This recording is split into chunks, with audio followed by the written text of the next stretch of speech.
Hello everyone, welcome back to my channel back to school. तो आज हम करने जा रहे हैं क्लास 5th 12 के चैप्टर 1 को, water the essence of life के पार्ट सेकंड को। तो चलिए स्टार्ट करते हैं।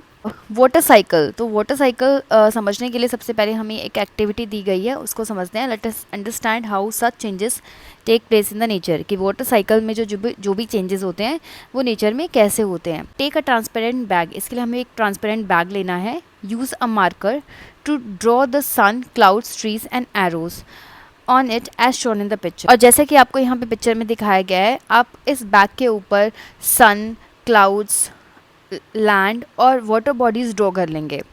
Fill 1/3 of it with coloured water. और इसके जो 1/3 पार्ट को कलर्ड वाटर से फिल कर लेंगे। आप इसके लिए ब्लू पेंट यूज़ कर सकते हैं, या फूड डाई आपके घर पे अवेलेबल हो तो आप वो भी यूज़ कर सकते हैं। Seal the bag tightly to prevent any leaks. और यहाँ से जो बैग है उसको टाइटली सील कर दे ताकि पानी जो है इस बैग से बाहर ना निकल जाए। Place it in the sunlight. और अब इस बैग को जो भी आपने रेडी किया है इसको सनलाइट में रख दें, धूप में रख दें। After a few hours observe the changes inside the bag. और आपको कुछ घंटों के बाद यहाँ पे बैग में जो भी चेंजेस हुए हैं उसको ऑब्जर्व करना है कि इस बैग में क्या क्या चेंजेस आपको नज़र आए हैं कुछ घंटों के बाद। तो यहाँ पे एक टेबल दी हुई है। आई ऑब्जर्व, मैंने क्या ऑब्जर्व किया। आई वंडर, मैं सोचता हूँ। इट इज़ बिकॉज, और उसका रीज़न कि जो चेंजेस आपको ऑब्जर्व हुआ है उसका रीज़न क्या था। तो सबसे पहले टेबल में लिखा हुआ है वाटर हीट्स अप, पानी जो है गर्म हो जाता है। तो आप सोचोगे पानी गर्म क्यों होता है। How does water heat up, पानी जो है वो गर्म क्यों हुआ, कैसे हुआ। तो पानी जो गर्म हुआ है, हीट हुआ है, वो किसकी वजह से हुआ है, सनलाइट की वजह से। क्योंकि आप जानते हैं कि सनलाइट में क्या होता है, हीट एनर्जी भी होती है, जिसकी वजह से जो वाटर है वो हीट अप हो गया। सेकंड, आपको टेबल में दिया हुआ है water droplets formed inside the cover. तो यहाँ पे कवर पे वाटर ड्रॉपलेट्स फॉर्म हो जाती हैं। तो आप सोचोगे कि why does water droplets form inside the cover, कि पानी के अंदर वाटर ड्रॉपलेट्स क्यों हो जाती हैं। तो और आप इसका रीज़न आप पता करोगे कि इसका रीज़न क्या होता है कि जो भी वाटर वेपर रहते हैं बैग में वो कंडेंस होते हैं और कंडेंस होके वाटर ड्रॉपलेट्स बनाते हैं। ऐसे ही आपको कुछ और चीज़ नज़र आती है इस एक्टिविटी में, कोई और ऑब्जर्वेशन होता है तो आप उसको यहाँ पे नोट कर सकते हैं। और आप सोचेंगे कि ऐसा क्यों हुआ होगा, उस चीज़ को आप यहाँ पे मेंशन करेंगे और उसका रीज़न क्या है, क्यों वो चीज़ हुई है, उसका रीज़न आप यहाँ पे लिखेंगे। तो आपकी जो भी ऑब्जर्वेशन है उसके अकॉर्डिंग आप यहाँ पे मेंशन कर सकते हैं। As you have seen in above activity, the sun's heat causes the water to turn into water vapors। जैसे कि आपने ऊपर वाली एक्टिविटी में देखा कि जो सन की हीट होती है उसकी वजह से वाटर जो है वाटर वेपर में चेंज हो जाता है। When the water vapor cools, it forms small droplets inside the bag। और जब वाटर वेपर कूल होते हैं तो वो छोटे छोटे वाटर ड्रॉपलेट्स बना लेते हैं बैग के अंदर। Eventually these droplets fall back down. और जब ये वाटर ड्रॉपलेट्स हैवी हो जाते हैं तो ये नीचे गिरने लग जाते हैं। सिमिलरली इन द नेचर, ऐसा ही हमारे नेचर में होता है। Heat causes water from different sources like oceans and rivers to become water vapour. ऐसे ही हमारे नेचर में होता है, जैसे कि रिवर्स में जो पानी है, ओशियंस में जो पानी है और जितने भी वाटर बॉडीज़ का पानी है वो सन की हीट की वजह से इवेपरेट होता है और वाटर वेपर में चेंज हो जाता है। Water vapour forms clouds which come down as rain, snow and hail. उसके बाद वाटर वेपर ऊपर जाते हैं और क्लाउड्स की फॉर्मेशन करते हैं। क्लाउड्स में जब वाटर वेपर कंडेंस होते हैं और रेन ड्रॉप्स बनाते हैं, और जब वो रेन ड्रॉप्स हैवी हो जाती हैं तो वो नीचे धरती पर आती हैं, किसके फॉर्म में, रेन के फॉर्म में, स्नो की फॉर्म में और हेल की फॉर्म में। आपने देखा होगा कई बार जब बारिश होती है तो बारिश के साथ ओले भी पड़ते हैं। तो ऐसा इसलिए होता है क्योंकि हमारे एटमॉस्फेयर, जब रेन ड्रॉप नीचे गिर रही होती है तो हमारे एटमॉस्फेयर में जो है टेम्परेचर बहुत कूल होता है। तो जब वो नीचे आ रही होती हैं तो ठंड की वजह से, टेम्परेचर कम की वजह से वो फ्रीज़ हो जाती हैं, वो जम जाती हैं और वो हमें नीचे हेल्स स्टोन के फॉर्म में गिरे हुए दिखाई देते हैं या स्नो के फॉर्म में हमें नीचे गिरते हुए दिखाई देते हैं। This constant circular movement of water in nature is called water cycle. और ये ही जो कांस्टेंट मूवमेंट है वाटर की नेचर में, इसको वाटर साइकिल बोलते हैं। सबसे पहले जो वाटर बॉडीज से जो वाटर होता है वो इवोपरेट होकर कहाँ जाता है, ऊपर जाता है। वहाँ पे जाकर ऊपर ये क्लाउड्स बनाता है। वाटर वेपर कंडेंस होके क्लाउड्स बनाते हैं, यहाँ पे कंडेंसेशन होती है। और फिर यहाँ पे जो वाटर ड्रॉपलेट्स जो हैं हैवी हो जाते हैं, तो वो रेन के फॉर्म में या फिर हिलस्टोन के फॉर्म में या फिर स्नो के फॉर्म में नीचे आते हैं, जिसको हम क्या बोलते हैं, प्रेसिपिटेशन। तो वाटर साइकिल का प्रोसेस है, उसमें जनरली 3 स्टेप होते हैं, मेनली 3 स्टेप होते हैं, evaporation, condensation and then precipitation. Picture में देख सकते हैं कि यहाँ पे क्या हो रहा है, इवेपोरेशन हो रहा है सनलाइट के हेल्प से, और फिर ऊपर जाके क्लाउड्स फॉर्मेशन हो गया, कंडेंसेशन हो गया, और क्लाउड्स जो है कंडेंसेशन होने के बाद जब रेन ड्रॉप्स बन जाते हैं और वो हैवी हो जाते हैं, तो वो रेन के फॉर्म में वापस धरती पर आते हैं, जिसको प्रेसिपिटेशन बोलते हैं। और प्रेसिपिटेशन से यहाँ पे आप देखिए, जैसे पानी जब धरती पे आ गया है तो अलग अलग सोर्सेज में वो कलेक्ट हो गया है, और उसको हम कलेक्शन बोलते हैं। Ground water, let us find out what happens to the rain water when it comes down. अब हम पता करते हैं कि जब रेन वाटर धरती पर आता है, धरती पर गिरता है, तो उसका क्या होता है।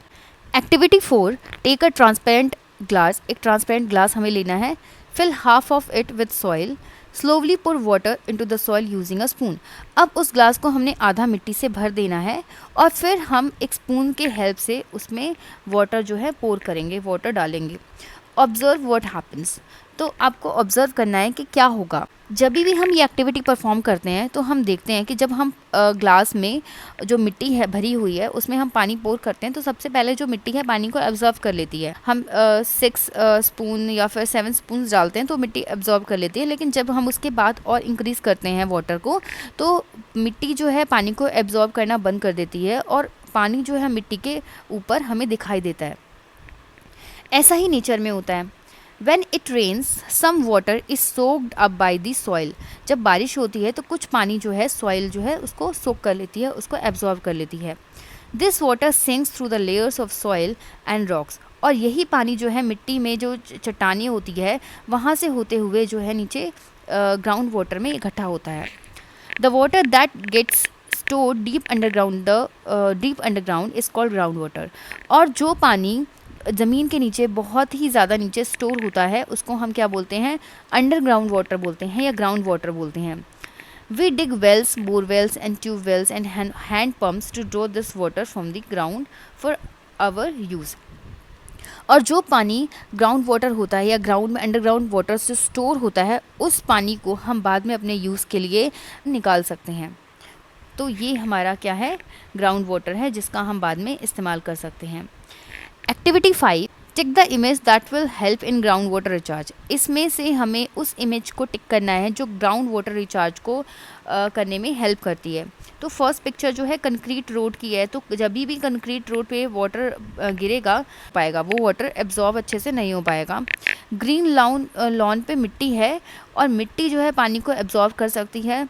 पेव्ड एरिया, यहाँ पे पेव्ड एरिया है, यहाँ के ऊपर कुछ पत्थर बिछाए हुए हैं, तो जब भी पानी गिरेगा या बारिश होगी तो मैक्सिमम जो एब्जॉर्प्शन होगा वो यहाँ पे होगा, ग्रीन लॉन में होगा, कंक्रीट रोड पे नहीं होगा या पेव्ड एरिया पे नहीं होगा। वो कहाँ पे होगा, ग्रीन लॉन, यहाँ, क्योंकि यहाँ पे मिट्टी है तो एब्जॉर्प्शन भी यहाँ पे होगा, वो ग्राउंड वाटर रिचार्ज भी यहाँ पे होगा।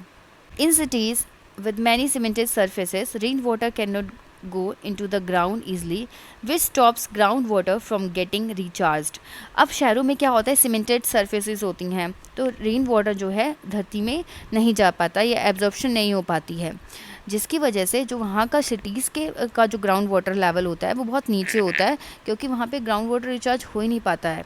Do you know, open uncovered areas allow water to seep into the ground. और जहाँ पे पेव्ड एरिया नहीं होता, सीमेंटेड एरिया नहीं होता या सॉइल होती है सिर्फ, तो सॉइल अपने में से पानी को जाने देती है, एब्जॉर्प्शन वहाँ पे होता है, तो यानी कि वहाँ पे इजीली जो ग्राउंड वाटर रिचार्ज होता है वो हो जाता है। Soak pits, ponds, human made lakes and planting more trees help rain water return underground. तो जैसे कि हम पोन्स बनाते हैं या लेक्स बनाते हैं या गड्ढे होते हैं, या फिर ज़्यादा से ज़्यादा पेड़ लगाकर हम ग्राउंड वाटर को रिचार्ज करने में हेल्प कर सकते हैं। अगला टर्म है सरफेस वाटर। तो सरफेस वाटर क्या होता है, river, ponds, lake etcetera are the natural sources of fresh water in addition to ground water. धरती का जो नीचे का पानी है उसको हम क्या बोलते हैं, ग्राउंड वाटर बोलते हैं, और धरती के ऊपर जो ज़मीन की सतह पर पानी है उसको क्या बोलते हैं, हम सरफेस वाटर बोलते हैं, जैसे कि जो लेक्स में होता है, पोन में होता है या फिर झीलों में होता है। Do you ever wonder how river flows, क्या आपने कभी सोचा है कि रिवर कैसे बहती है। A river often begins its journey from up in the mountains and flows down across the land. Let us understand this through an activity. तो जब भी कोई नदी होती है वो पहाड़ों पे से निकलती है, पहाड़ों पे से ओरिजिनेट होती है और वो नीचे धरती की तरफ फिर बहती है. Activity 6. Material required: an old newspaper and a cup of mustard seeds and any other small seeds. हमें ओल्ड न्यूज़पेपर्स चाहिए और सरसों के सीड्स चाहिए, या फिर हम कोई और छोटे सीड्स भी ले सकते हैं. Procedure: take a sheet from a newspaper and crumple it to create folds. एक न्यूज़पेपर की शीट लेंगे और उसको हम मोड़ लेंगे ताकि उसमें फोल्ड्स आ जाएं. Take another sheet and place it over the crumpled paper. और उसको दूसरी शीट लेंगे और उसको हम क्रम्पल्ड जो शीट है उसके ऊपर रख देंगे. Press it down so that the slopes are gentle. और उसको अच्छे से हम दबा देंगे ताकि जो स्लोप्स हैं वो हमें दिखने लग जाए. Now slowly pour the mustard seeds from the cup on the highest point of the slope. अब हम जो हाईएस्ट स्लोप का हाईएस्ट पॉइंट है वहाँ से मस्टर्ड सीड्स को हम ड्रॉप करेंगे, वहाँ से गिराएंगे और हम देखेंगे कि मस्टर्ड सीड्स जो है वेरियस डायरेक्शंस में मूव हो रहे हैं. Observe the movement of seeds. अब सीड्स की मूवमेंट हमें ऑब्जर्व करनी है.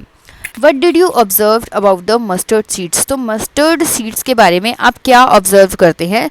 तो हमारी ऑब्जर्वेशन जब क्या है कि जब भी हम मस्टर्ड सीड्स को टॉप से हम गिराते हैं तो दे स्टार्ट मूविंग डाउनवर्ड्स. वो डाउनवर्ड्स मूव करना स्टार्ट कर देते हैं डिफरेंट डायरेक्शंस में. Are they moving a straight line और do they spread out in different directions. तो मस्टर्ड सीड जो है स्ट्रेट लाइन में मूव नहीं करते, वो स्लोप के अकॉर्डिंग जो है मूव करते हैं. They spread out in different directions. वो डिफरेंट डायरेक्शंस में स्प्रेड आउट होते हैं. Are they collected in some area. क्या वो कुछ एरिया में कलेक्ट हैं. तो yes, some mustard seeds are collected in some areas. Do they gather like water gathers in lakes, rivers and so on. क्या पानी जैसे कलेक्ट होता है तो वैसे ही मस्टर्ड सीड्स भी गैदर हो गए हैं. तो येस, कुछ जगह पे मस्टर्ड सीड्स जो हैं गैदर हो गए हैं, लेकिन कुछ जगह पे मस्टर्ड सीड्स एक रिवर की तरह जो हैं वो नीचे गिर रहे हैं. वाटर फ्लोज, स्टॉप्स और curves according to the shape of the land formations in its path. तो जो पानी भी होता है वो अपने आगे उसकी लैंड की फॉर्मेशन कैसी है उसके अकॉर्डिंग वो स्टॉप होता है, रुकता है, या फिर कर्व लेता है, या फिर अपनी शेप चेंज करता है. The flow of water can also change the shape of the land. और जो पानी का बहाव होता है वो भी लैंड की जो फॉर्म है, शेप है, उसको चेंज कर देता है. On the basis of activity 6 with mustard seeds, discuss how some river flow toward the Arabian Sea while some flow towards the Bay of Bengal. आपने देखा कि हमारा जो इंडिया है उसके एक साइड पे यानी कि ईस्ट साइड पे क्या है, बे ऑफ बंगाल है, और उसके जो वेस्ट साइड है ये वाला जो ओशन है वो अरेबियन ओशन है. अरेबियन ओशन है, ये है बे ऑफ बंगाल. तो कुछ नदियाँ जो हैं हमारी बे ऑफ बंगाल में गिरती हैं और कुछ नदियाँ जो हैं हमारी अरेबियन ओशन में गिरती हैं. Do you know the Luni river originating in Aravalli range है राजस्थान. राजस्थान में अरावली रेंज है और वहाँ से ओरिजिनेट होती है लूनी रिवर, जो कि एक मेजर इंडियन रिवर है. That does not drain into the sea. जो कि सी में ड्रेन नहीं करती, सी किसी भी समुद्र में जाकर नहीं गिरती. Instead it ends up in the marshy lands of the Rann of Kutch in Gujarat. और जो कि गुजरात के जो रन ऑफ कच्छ के मर्शी लैंड्स क्या होते हैं, दलदली इलाका. तो गुजरात के रन ऑफ कच्छ के दलदली इलाके में जाके ये ख़त्म हो जाती है. उसके बाद समझते हैं, यहाँ पे हमें एक पिक्चर दी हुई है. तो आप जैसे कि देख सकते हैं कि जो वहाँ पे बर्फ़ से ढके हुए जो माउंटेन्स हैं इनको क्या बोलते हैं, आइस कैप्स. यहाँ पे एक बर्फ़ की नदी है जिसको क्या बोल रहे हैं हम, ग्लेशियर्स बोलते हैं, और ये धीरे धीरे खिसकती भी है. यहाँ पे माउंटेन्स, बहुत सारे माउंटेन्स हमें दिखाई दे रहे हैं, और यहाँ पे आपको दिखाई दे रहा है कि पानी जो है इस एरिया से नीचे गिर रहा है, जिसको हम क्या बोलते हैं, वाटरफॉल बोलते हैं. वाटरफॉल जो है वहाँ से एक रिवर ओरिजिनेट हो रही है, जैसे कि आप देख सकते हैं ये रिवर ओरिजिनेट हो रही है. और कई बार रिवर के आसपास लेक्स भी रहती हैं. यहाँ पे जो है एक माउंटेन है, और यहाँ पे जो निचला इलाका है, माउंटेन के नीचे निचला इलाका है, इसको क्या बोलते हैं, वैली बोलते हैं. फिर यहाँ पे दूसरा लैंड फॉर्म आ जाता है, यहाँ पे ये डेजर्ट वाला लैंड फॉर्म है. और आप देख सकते हैं यहाँ पे जो है रेत के टीले हैं जिनको हम सैंड ड्यून्स भी बोलते हैं। यहाँ पे आप डेजर्ट प्लांट्स भी देख सकते हैं, कैक्टस एक्सेट्रा। रिवर के साइड में जो है एक लेक भी बनी हुई है। यहाँ पे पानी जो रिवर से जा रहा है और लेक यहाँ पे बनी हुई है। रिवर है वो आगे बहती है और लेक के किनारे आप देख सकते हैं कि बहुत सारे जो सिविलाइजेशन है वो बसती है। घर, फैक्ट्रीज, मंदिर, ये सब जो है नदी के आसपास बस जाते हैं।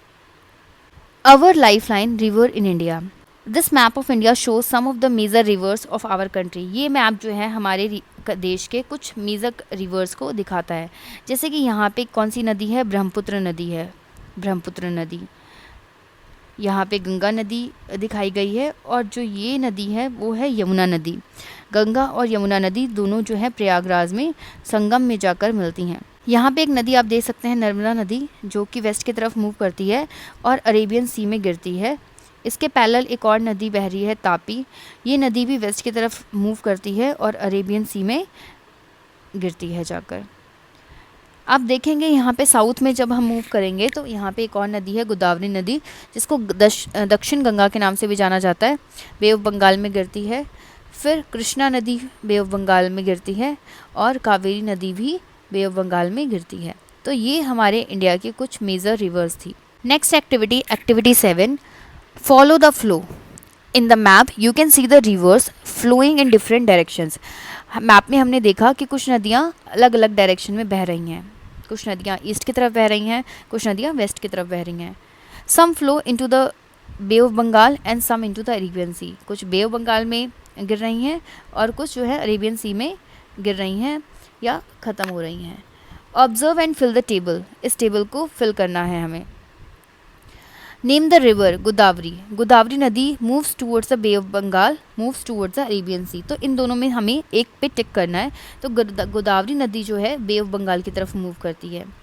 नर्मदा नदी आपने अभी हम मैप में हमने देखा था कि ये किसकी तरफ बहती है, वेस्ट की तरफ बहती है और अरेबियन सी में गिरती है। गंगा जो हमारे इंडिया की मेजर रिवर में से एक है, किसकी तरफ बहती है, ईस्ट की तरफ बहती है और बे ऑफ बंगाल में जाके गिरती है। ताप्ती, यहाँ पे हम ताप्ती नदी भी लिख सकते हैं। ताप्ती नदी किसकी तरफ बह रही है, अरेबियन सी की तरफ बह रही है। देन कावेरी, कावेरी नदी भी बे ऑफ बंगाल में गिरती है और यमुना नदी भी बे ऑफ बंगाल में गिरती है।